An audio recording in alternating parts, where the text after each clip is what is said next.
Welcome to episode 240 of the Various and Sundry Podcast.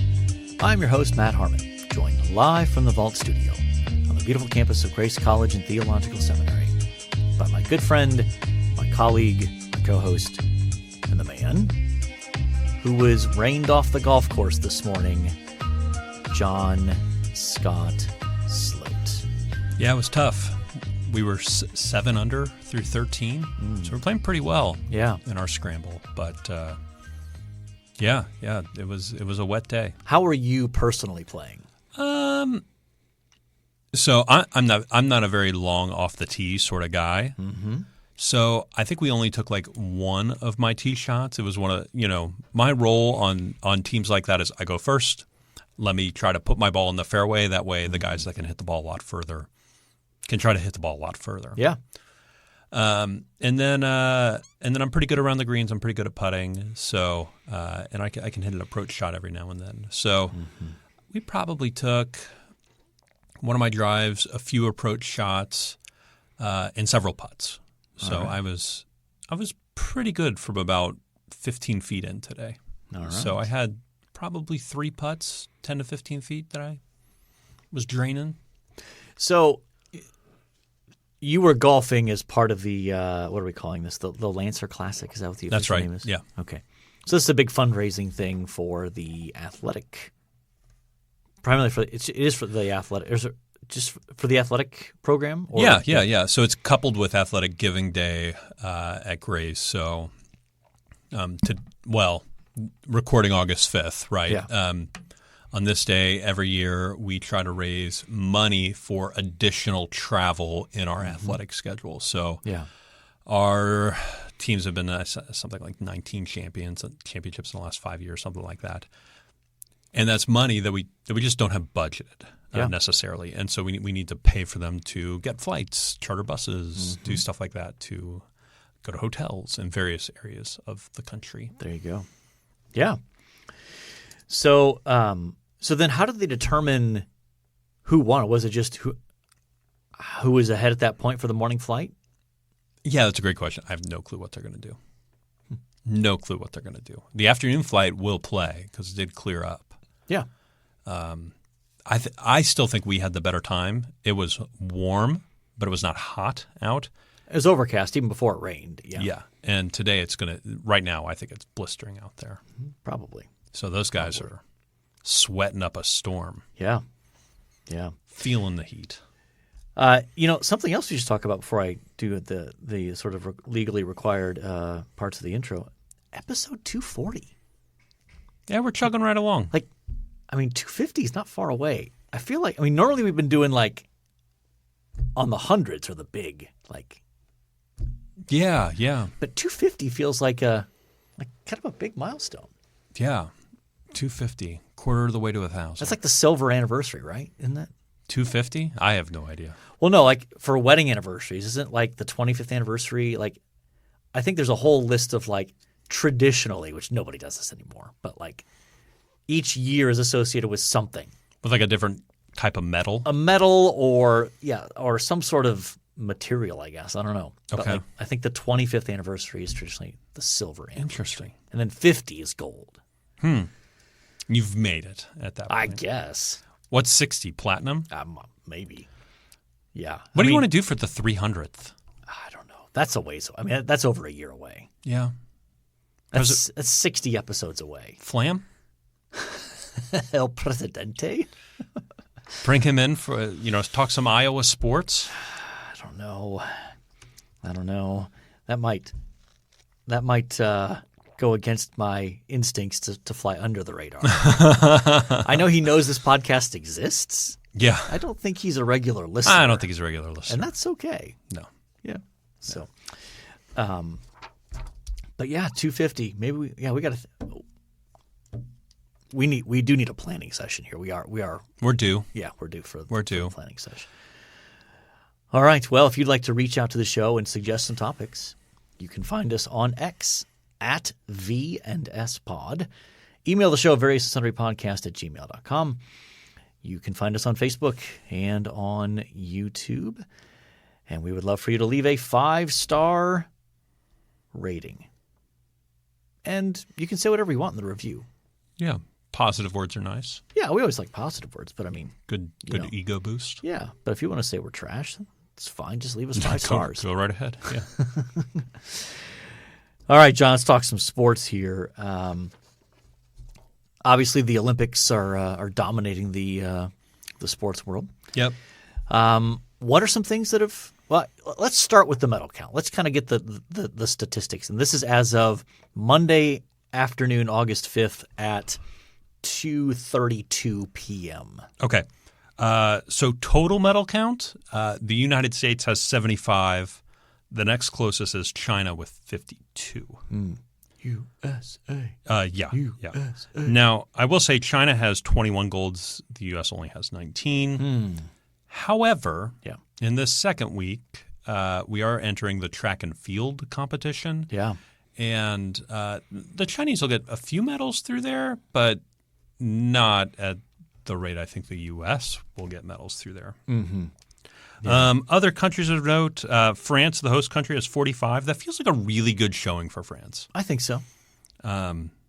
Really, really good showing. Great Britain at 41. You know, the French are looking at Britain being like, oh, yeah. We got you. Yeah. Australia, 32 medals, which feels low. Well, but I think that's probably because a good chunk of their medals come in the swimming. Yeah. Like they in the United States are swimming the two dominant powers. So that's, they tend to show a good bit of the swimming competitions, right? Oh, yeah. And so if you're used to seeing like, oh, Australia won, like, or maybe they got silver, like you're used to that. But outside of swimming, I don't know that they've really gotten much. Canada, our friendly neighbors to the north, mostly friendly, 17 medals. Okay. Do you think that's too high, too low? I think for a Summer Olympics, I think that's a good showing for the Canadians. I think what's interesting is they are 2 medals above Germany. Now that surprises me. I would expect Germany to be better than Canada. Yeah, yes. And maybe Canada has better swimmers. I don't know if swimming is taking the Great White North by storm, but Brazil 11 medals, New Zealand 9 medals, Spain 8. Now see, that's shocking to me. That seems unusually low. I would expect them to be more where like Canada is in that 15 to 18 range. Greece 5. Who's got 1? Give me the ones. Surely there's got to be at least a few nations that just have 1. Well, several. Or maybe a selection of ones. There's several nations that have 1. Some of the more surprising ones. Argentina really has 1 medal. Huh. Chile 1 medal. Okay. Not a good Olympics for the South Americans. No. Uganda, Slovenia, Ecuador, Ethiopia, Thailand. Is St. Lucia on there, I think? I haven't seen St. Lucia. Wasn't America Samoa has no medal. No medals. I've entered the no medal category. So I think St. Lucia, that's like a Caribbean nation. And St. Lucia. I think St. Lucia 1 gold medal. Right. They won the women's 100 meter. And it was a bit of an upset. That not that they medaled, but that she won the gold over the American that was favored to win. Portugal has 1 medal. Yeah, it's a bronze. Okay. That feels like a pretty poor showing for the Portuguese. Well, and maybe that's why, I guess Brazil's done well. Yeah, they speak Portuguese. Is Portuguese probably a language spoken in Argentina as well, probably? I think they're Spanish in Argentina. Okay. Any particular events you've tuned into and have enjoyed? Well, I assume you saw the finish of the whole thing is 10 seconds, but the men's 100 meter less than 10 seconds. Did you see that? I saw the tweet storm that followed it. Yeah, it was unbelievable. And then watching the replay of it, knowing what the result was, like the commentators, obviously they're commentating live, but they're just playing it later. Clearly thought the Jamaican guy won. Well, the Jamaican guy clearly thought the Jamaican guy won. Yeah. Starts beating his chest and yeah. But it's fascinating. 5 1,000ths of a second. So my favorite, I saw a great tweet where it was like a close-up of the American who won. Because he extended his chest. He extended his chest, and you see his head, and over his head is right, fastest man alive. And then like right behind him, no more than like 6 inches behind him is another guy. And the words, didn't medal. Yeah. Like, whoa, that's moving. That race is so quick. Yeah. Well, even live, like just watching the finish, you're like, I don't remember seeing one that was that tightly bunched, where the difference between like first and 7th. I think I saw another tweet that was like the guy who finished 7th, I can't remember who it was, would have won the gold medal. What was like 30 years ago? Like he would have won gold with that time 30 years ago at the Olympics in Atlanta. 90. Well, that was back when they were still doing. Well, was it 92, 96? Whatever it was. It's been 96. Yeah, Atlanta then. Okay. Anyway, like just crazy. But I mean that's one that stood out to me. Guy sat down next to me yesterday in church, and his shirt, it was a polo, it said Atlanta Olympics 1996. Wow. It had the Olympic rings. I was like, hey, I watched those Olympics. He goes, you did? You were like 5. I was 8. Okay. 8 years old in 1996. All right. Yes. I remember those Olympics for Michael Johnson. Mm-hmm. He just burst onto the scene, won the 200 and the 400, and set some ridiculous world record in the 200. So, anything else that stood out to you among the? 2 things. Women's gymnastics. We are a dominant country in that competition, and that was a lot of fun. And then I'd also say Katie Ledecky, swimmer, is a beast of a performer. Yeah. She. It looked like she was in a pool by herself swimming that race, which was pretty cool. Yeah. I mean, these are the best of the best in the world. And I know it's a long race, but still, like, there was nobody else in the frame. Yeah. But just, well, I think I saw like a list of the top 10 times ever, and she occupied all 10. That's crazy. Like, no one's even close. Yeah. Yeah. That's just obscene. Just obscene. Anything else on the Olympics there? There is some controversy. We probably don't want to get into it. No, don't want to get into that. Okay. No, I really want to stay away from that. Yeah, I've enjoyed the swimming and the track and field as well. Track and field should really get ramped up starting today, I imagine. Yes. I tend to enjoy the volleyball, but actually I think I tend to enjoy the women's game a little bit better than the men's, because the men's is just so like it doesn't feel like there's as many rallies as it's such a power game. It's such a power game that The beach or the indoor? Indoor. Yeah. I like the beach volleyball too. Yeah. The beach volleyball is cool because it's in front of the Eiffel Tower. Yeah. But yeah, I'm enjoying it. I think this. I do enjoy the track and field a lot. Did you run track in high school? Not in high school. Junior high, though? Junior high. What'd you run? You were a distance guy, weren't you? Yeah. I ran the mile. Well, the 1600, which is the closest to the mile, and I high jumped. Really? Mm-hmm. How high was your highest jump? I don't remember. Okay. It was junior high. Do you think if we went out to our track and field, you can do the high jump again? Like, with my back the way it is at my age, no. No, the way that you contort your back to do it properly, no. That's something that is long in my past. But you never did hurdles or anything like that? I think I tried hurdles and didn't enjoy it. Yeah. But I never did track. I never did track and field. Yeah, when I got to high school, I played tennis in the spring. Okay. So Yeah, and I do not regret that choice. Okay.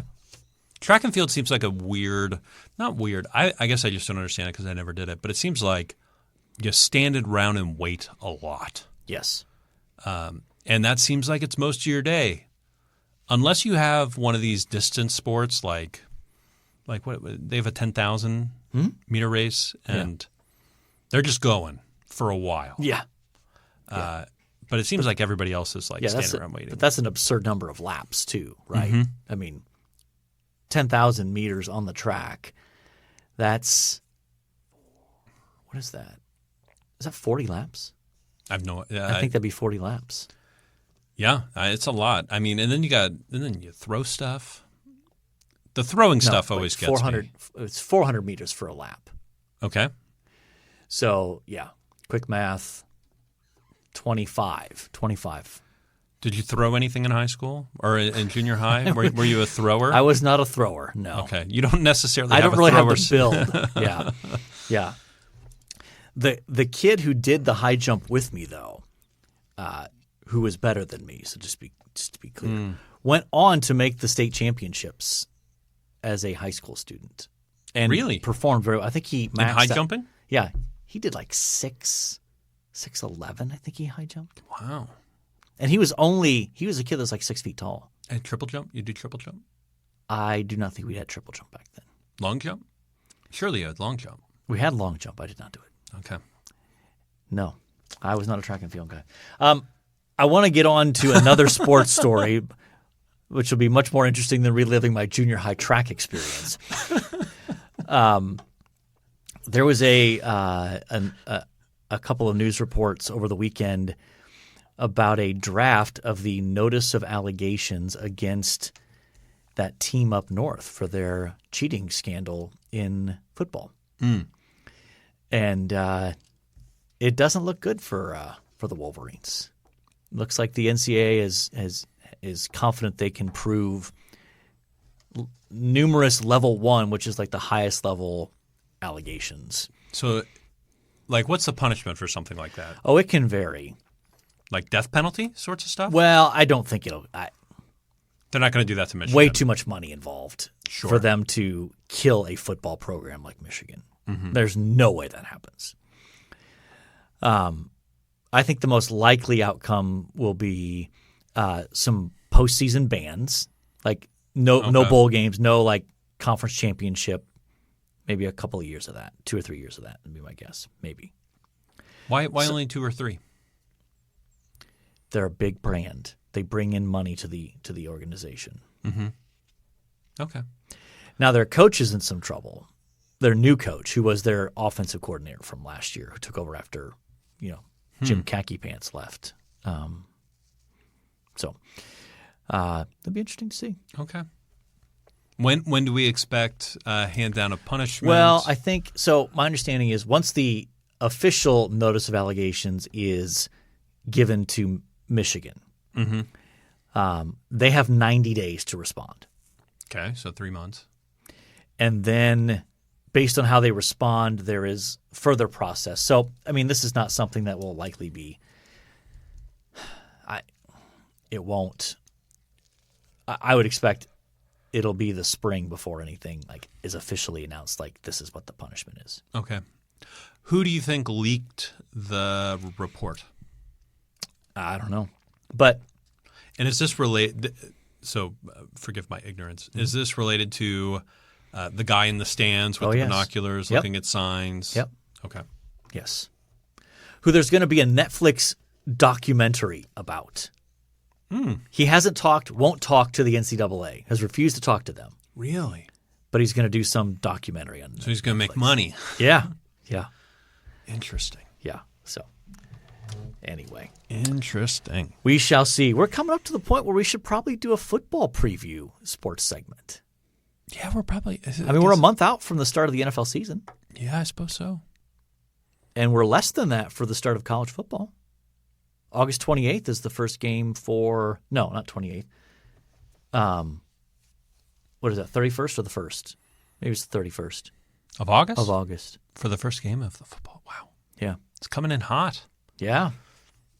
I was thinking about this the other day that the number of Saturdays without college football is dwindling, which I appreciate. Man, I love a good college football Saturday. So what's the opening game? Well, because they usually have, what is it? Do they do a Thursday night for college football? Well, yes. I don't remember who it is. I mean, they kind of dribble it out now. There's typically at least a decent game early, but it's not like the NFL. I mean, the NFL is just a different animal altogether because all the teams are essentially even. There's not the same disparities between. Sure. In college football, you've got 40-point spreads. Sure. You even in the NFL, like if you get anything over like a 10-point spread, it's like, whoa, hey, wow, what's going on here? Like their quarterback injured, Yeah. So anyway, we'll have to do that. All right, John, let's move on now to our main topic, which is still sports related, but also ministry related. Yes. So and movie related? Yeah. So you sent me an article that the Gospel Coalition did on Eric Liddell. Yes. So big picture, or I guess, who is Eric Liddell? Eric Liddell is a sprinter for Great Britain in the 1924. Probably just would have been England at that point. Was Great Britain a thing then to encompass that? I don't know. Scotland and he is Scottish. Okay, I don't know my history well enough to know. So anyway, I don't know when they start using that. I use it generically. He is a sprinter for them, and ran in the 1924 Olympics in Paris. Yes, for the United Kingdom. Okay, yeah, okay, we'll go with it. There we go. And he's immortalized in the movie Chariots of Fire. Dun, dun, dun, dun, dun. Running on the beach, Yeah. right? And puts him in Abraham's. Is that the guy's name? Abrahamson. Yes. Next to each other is sort of like comparative. And, the line from that movie that Abrahamson says that's so compelling is he's like, I have 10 seconds to justify my existence. Does he say that in there? Yeah, because he's Jewish. Yeah. And so even then you're starting to get they're still a ways away from World War II, but still there was a pretty significant anti-Semitic wave of sentiment. So, yeah. And Eric Liddell. There you go. Harold Abrahams. There you go. That's his name. Found out that the running of the 100-meter race and the 200, I believe, right, was going to take place on a Sunday. Yeah, one of the heats. Yeah. Yep. And so he chose not to run. Let the hearer understand. So he doesn't run on this race based on basically religious convictions about what can and cannot be done on Sunday. Yeah. And so somehow, I'm not sure the inner workings of all this. I read a biography on him when I was in high school, of all things. Finds his way into the 400. Yeah. Not his race. He's a sprinter, had a wild style where he'd throw his head back and run, I think, in a pretty ridiculous manner. And the 400 race comes around, the medal race, and he takes off with his head back, and they expected him to have a quick start but to fade. Yeah. And he ends up winning this race and bringing home the gold medal. Yeah. And that's where the movie stops. Right. And of course there's the famous line in there when he's asked about why he runs. And let's make sure I get the quote exactly right here. And I believe he actually said it. I don't believe it's just apocryphal. Yes. Let's see here. I had it on the sheet here. Because nope, that's the wrong line there. I believe God made me for a purpose. I'm not going to try to say it in the Scottish brogue. I appreciate that. But he also made me fast. When I run, I feel his pleasure. So that's the classic line, or one of the classic lines from Chariots of Fire that people. Good movie. Good movie, yeah. Worth your time. And a throwback, too, obviously now. That was like early 80s, wasn't that? I mean, that movie's like 40 plus years old. I mean, it's a classic, yeah. Yeah. it'd be worth. Maybe this weekend I'll go home and watch Chariots of Fire. It's got to be available on some streaming service out there. Gotta be. So he wins the gold medal, and that's essentially where the movie ends. But what this article does is tell a little bit of the backstory that even though he is Scottish, he was born in China because his parents were missionaries. Yeah, and so he became, of course, world famous when he won the 400-meter race. And I think, and since he was very open about his Christian faith, and when he returned to England, apparently he even preached in churches, and not in some hey, here's this famous person making an appearance kind of thing, but like legitimately preaching the gospel in some churches. And then people were shocked when he said, "No, I'm going back to China to continue, being a missionary there." Yep. And he served there for another, I think, 20 years after he went back. Yeah, I think that's right. I don't think I knew this part of the story until I read the article about he ended up so he was still in China during World War II and ended up being confined in a Japanese internment camp during World War II, and ended up, I believe, dying in that camp, if I remember the Yes, of a brain tumor, I believe. Yeah. But was actively doing ministry in the midst of that, and had opportunity to leave and chose to stay behind to continue ministering to people there in China. So, yeah. And I also didn't realize this. I don't know if you knew this, but the article points out there is a monument to Eric Liddell in China. Yeah, I did not know there was a monument to him in China, but that's pretty cool. Which is pretty remarkable. So, yes. Anything else from his life? I think there's other things we can talk about based on his story, but from his life that you wanted to highlight.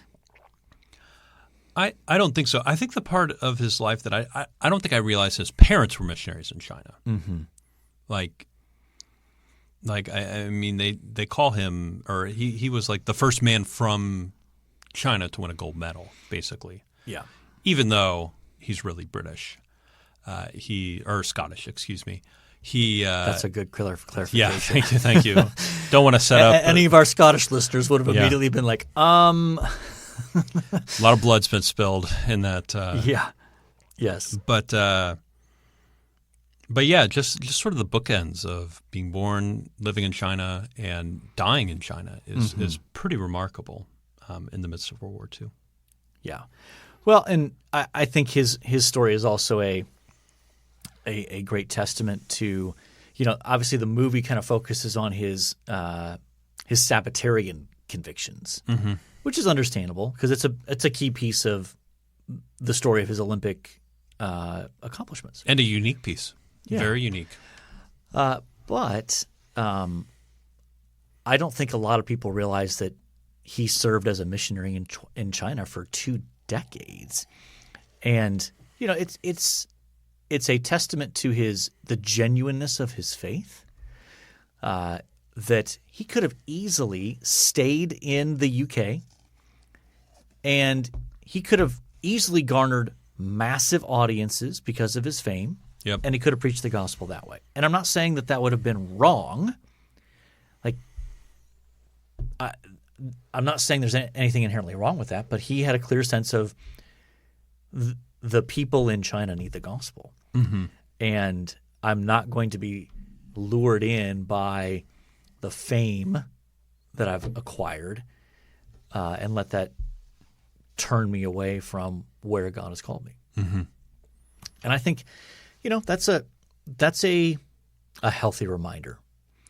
I think that, and again, I'll try to be careful with this, but we interact with a lot of seminary students, and there can be this mentality of almost like climbing the corporate ladder, of like, well, I start off at a small church or a smaller church, or maybe start off at a big church as a associate of some kind, and then, go to a church and then kind of move up to the next big church and then the next big church, or like, that there can be this mentality that that's kind of what the ideal is. Mm-hmm.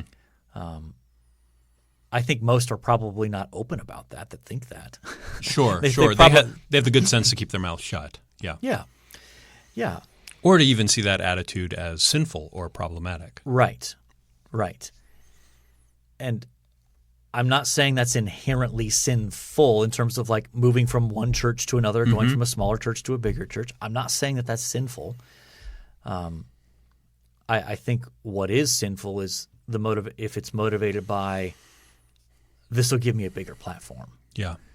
This is a more significant ministry than my, 150-person church here in rural Midwest compared to going to a suburban church that's got 1,000 people. Mm-hmm. And again, I'm not saying all moves like that are inherently sinful, that it's wrong for somebody to make that move.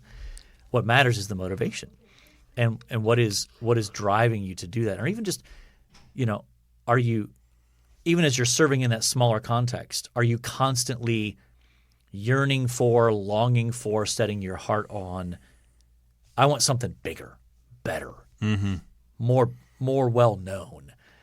And I see plenty of, you spend a little time on Twitter, and my goodness, do you see people, doing everything they can to build a platform. Oh, yeah. Hey, look at me. Hey, look at me. I'm going to make some, controversial statement or make some bold statement about so-and-so, knowing that that'll get me attention and build me a platform among a certain crowd. And just to be clear, it happens across the spectrum, theologically and politically, that there are pastors and others who do that. You mean the human condition goes out to all humans, not just those on the right or on the left? Yes. Interesting. Yeah, I know. Fascinating. Fascinating. So, but I think it's a good, healthy reminder that the Lord calls us to faithfulness in whatever context He places us. And it's wise to be potentially suspicious of our motives if we're moving from one ministry context to another ministry context that happens to be from a, smaller, lesser known context to a bigger, larger known, more well known context.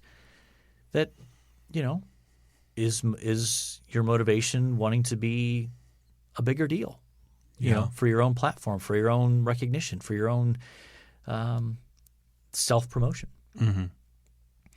And I know both of us in the many conversations we have with seminary students and those preparing for ministry, we try to, beat that kind of thing out of them, metaphorically speaking. Metaphorically, yeah, no actual beatings no happen. Actual physical beatings, but I think that people underestimate both the value and even the long-term fruit that can be born from being faithful in a smaller context and not, constantly looking like, where's the next big jump for me? Like, how do I get to this next stage of and when you think about even just the values of the kingdom, like what the world values as big and flashy, the kingdom tends to value the opposite. Oh, yeah. If the kingdom of God really is in many ways the reversal of what the world's values are, then we ought to be very careful about prioritizing kind of moving up the ladder in ministry or other contexts if it's motivated by that kind of self-promotion. But it's hard to know the human heart as well. Oh, yeah. Well, the human heart is just so tricky in those things and its motivation. And that's why you go back to a guy like Liddell, and you're just so, I don't know, kind of awe-inspired. Not by the man, but by the mission that he had. Just the wherewithal to not stay in England where he probably would have had, maybe a few years of fame, but instead to have... And probably could have become a pastor in a church and drawn large numbers and even had a significant ministry there. Mm-hmm. But if your only sort of rubric for ministry success is just numbers, then you've misunderstood the nature of ministry. 100%. It's God calls different people to different contexts for different purposes, and so we need to allow for that and recognize that. But there's certainly part of this, I think, is an American thing, though it's not exclusively American. The sort of the bigger is better, the climb up the food chain, get the platform, that kind of thing. Like, I'm not saying that only Americans do that. It's a human heart issue. But I think it's good for people pursuing ministry to pay attention to that and at least have that as part of the decision-making process of like, what is my motivation for taking this? Am I doing this to try to make much of me? Yeah. I think it would, I can't remember exactly where Paul says it, but basically work quietly with your hands. Do you remember what passage that's in?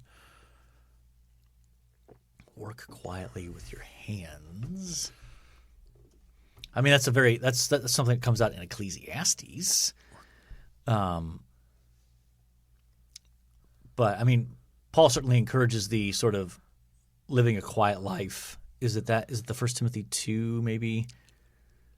That's the quiet life text, I think. I think I'm 1 Thessalonians 4:11. Okay. Seek to lead a quiet life, to mind your own business, and to work with your own hands. That's what I'm thinking of, as we have commanded you. Yeah. I think we would do well to reflect on that passage a little bit more and to meditate on those words of Paul. Yeah, for sure. For sure. I think it's a good place to end it, don't you? I think so. Did you have anything else you wanted to add on Eric Liddell? I like Eric Liddell. Okay. I'm a fan. Yeah, makes me want to go back and watch Chariots of Fire again. Yeah. And maybe pick up a biography somewhere. Yeah, there's one mentioned in the article in there. Yeah, I saw that. I need to look it up. We'll post a link in the show notes to the article, which will then, of course, have the link to the little inception moment there. There you go. Link inside a link. Yeah. Anything else on that? I don't think so. Enjoy the Olympics, all right, everybody. Time now for This Day in Sports History. This Day in Sports History, August the 6th. 2024. That's where we are. But in 1983, the first NFL exhibition game in Europe. 83, really? That surprised me as well. The Vikings beat the Cardinals, the St. Louis Cardinals, 28-10 at London's Wembley Stadium. Mm-hmm. Yep. Man, first game in Europe. Interesting. Exhibition. I wonder when the first regular season game was. That's got to be more recent. I would think so. 1984, great book. American athlete Carl Lewis wins long jump at 8.54 meters, his second of 4 gold medals at the Los Angeles Olympics. Yes. I was reminded that the next Summer Olympics in 28 will be back in Los Angeles. L.A. Yeah. In L.A. Traffic will be a competition there. Yeah. Always. LA's always got bad traffic, and then you add the Olympics, it'll be a disaster. Yeah. Although supposedly they've put in railways and all sorts of stuff for the Olympics or plan to or whatever. 1991, American softball pitcher Debbie Doooooom. What a great name. Great name for a pitcher. Yeah. Strikes out 17 in her second consecutive perfect game at the Pan America Games in Havana, Cuba, beating Nicaragua 8-0. Her name is the sole reason she got Debbie Doooooom. Amazing. 1997, Sri Lanka slams world record 952.46 in the first cricket test against India. Colombo Sanath Yarasura 340, Roshan Mahamana 225, record partnership 576. I don't know what any of those words mean. I have to throw a cricket one in there occasionally. Yeah, well, this one's not much better here. It might be worse. 2016, Hong Shu Vinh of Vietnam records 202.5 points to win the gold medal in the men's 10-meter air pistol at the Rio de Janeiro Olympics, Vietnam's first ever gold medal at an Olympic event. Yeah. I noticed you didn't correct me on any of the names in the last two dates, and that's always a good indication that you have no idea either. I don't. Yeah. Yeah, I mean, I think it's kind of obvious where we're going with this one. Debbie Doooom? Yeah. Gotta be Debbie Doooom. Debbie Doooom, man. How can you pick anything else out of that list? What a name. That is amazing. Quite the name. One thing you liked? Well, as I sit here, I don't absolutely have something that comes to mind. Would you like me to go? Or you think you got something? I'll go with the Lancer Classic today. Okay. Playing golf, even though I only got 13 holes in. Mm-hmm. Good time out on the golf course. Good company. Yeah. Enjoyed striking the ball. Need to get out, play golf more. What hole did you start on? 1. Oh, wow. We were Group 1A. Okay. Not wild. Yeah. So right off the first tee box. Okay. Yeah. So I know we got through 13 because we were through 13. There you go. Nice. Okay. Got to hand $20 to the kid to do the Grace College student to hit it close to the pin for you. Yeah. It was great. Did he hit it close? So on that hole, a team member of mine knocked 10 feet. Okay. And so he went like, boy, we gave him money, and he said, well, I'll get it closer. It took him like 3 shots. He was 80 yards out to get it that close. So okay. Nice. All right. So my one thing I liked is getting to see someone who goes by many names in the Harmon household. Ashley, that's her actual first name. She's known as House, as Podge, so multiple nicknames. But she was our very first basement dweller. A pioneer of sorts. She was. Anyway, she and her husband have been back in the United States since March. They had been serving in, I don't know if I'm allowed to say the country, so we'll just go with a large kind of Middle Eastern / European nation. Okay. Let the hearer understand. Yeah, not the reader. The reader, yes. Yeah. But it was the first time we got to meet her husband because we did not know him. She married him after meeting him in that country. And, just great to see what the Lord's doing in their lives. They are transitioning back to ministry here in the States among a refugee community of a specific ethnicity. And so just great to catch up with them. Yeah. We had lunch with him last week. We did. That was a lot of fun. And that's the first time we've met in person, their daughter. Angelina. There you go. Yeah. Who is just full of personality.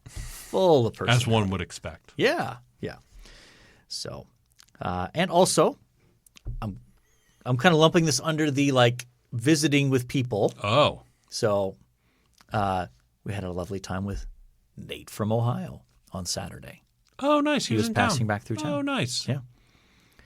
So we sat and chatted and caught up and watched some Olympics. So you can imagine there was some very insightful commentary. Yeah. On the Olympics. I'm sure there was. From Nate in Ohio. So I'm sure he had a lot of comments. Yeah. So 2 consecutive weekends of seeing Nate from Ohio. It's like he's living in your basement again. Yes. Well, he was one of our favorite basement dwellers. I know. One of our favorites. So that is my one thing I liked. All right, John, we have talked about the Olympics. We have talked about Eric Liddell and his athletic and ministry accomplishments. We have talked about Debbie Doooooom. We have talked about the Lancer Classic. Yeah, happening today. We've talked about me getting to see good friends. So I think by definition, we have covered our various and sundry topics. And so all that's left to say is, until next time, the Lord bless y'all real good. Later.